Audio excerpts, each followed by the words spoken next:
Hello Prince and family എന്ന ചിത്രത്തിൻ്റെ 6-ാം ദിവസത്തെ ഏറ്റവും പുതിയ കേരള ബോക്സ് ഓഫീസ് കളക്ഷൻ റിപ്പോർട്ടാണ് ഇന്ന് നോക്കാൻ പോകുന്നത്. വീഡിയോയ്ക്ക് മുൻപ് വീഡിയോ ലൈക്ക് ചെയ്യുക, ചാനൽ സബ്സ്ക്രൈബ് ചെയ്യാൻ വേണ്ടി ശ്രമിക്കുക. ദിലീപ്, ധ്യാൻ ശ്രീനിവാസ്, സിദ്ദീഖ് എന്നൊക്കെ പ്രധാന കഥാപാത്രങ്ങളായിട്ട് മെയ് 9-ാം തീയതി റിലീസിനെത്തിയ ചിത്രമായിരുന്നു പ്രിൻസ് ആൻഡ് ഫാമിലി. ചിത്രത്തിന് അത്യാവശ്യം മികച്ച അഭിപ്രായം തന്നെയാണ് ഇപ്പോഴും പുറത്തുകൊണ്ടിരിക്കുന്നത്. അതുകൊണ്ട് തന്നെ ഏവരും ഏറെ ആകാംക്ഷയോടെ ചിത്രത്തിൻ്റെ കളക്ഷൻ റിപ്പോർട്ടും അറിയാൻ വേണ്ടി കാത്തിരിക്കുകയാണ്.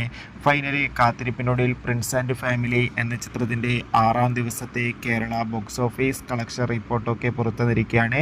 6-ാം ദിവസമായ ബുധനാഴ്ച ചിത്രത്തിന് അത്യാവശ്യം മികച്ചൊരു ബുക്കിംഗ് ആയിരുന്നു കേരളത്തിൽ നടന്നത്. അതുകൊണ്ട് തന്നെ ഇപ്പോൾ കിട്ടുന്ന ട്രാക്കിംഗ് റിപ്പോർട്ടുകൾ പ്രകാരം 80 ലക്ഷം മുതൽ 1 കോടി വരെ 6-ാം ദിവസവും ചിത്രത്തിന് സ്വന്തമാക്കാൻ വേണ്ടി സാധിക്കുമെന്നാണ് ട്രാക്കിംഗ് റിപ്പോർട്ടുകൾ സൂചിപ്പിക്കുന്നത്.